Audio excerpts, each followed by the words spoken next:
ময়ূরী আবহাওয়ায় নৌ দুর্ঘটনার কবলে পড়লে জীবনহানির ঝুঁকি কমাতে পটুয়াখালী রাঙাবালিতে প্রায় অর্ধশত জেলেকে লাইফ বয়া দেওয়া হয়েছে।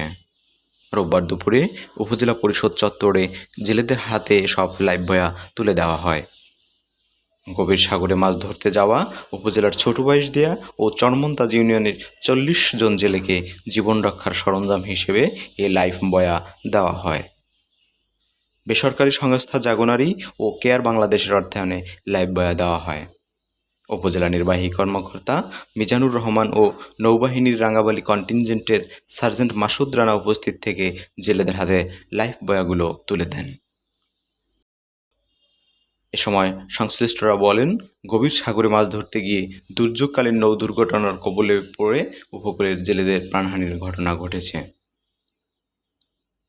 জেলেদের জীবনের ঝুঁকি কমাতে এবং তাদের আত্মরক্ষা উদ্বুদ্ধ করতে এ উদ্যোগ গ্রহণ করা হয়।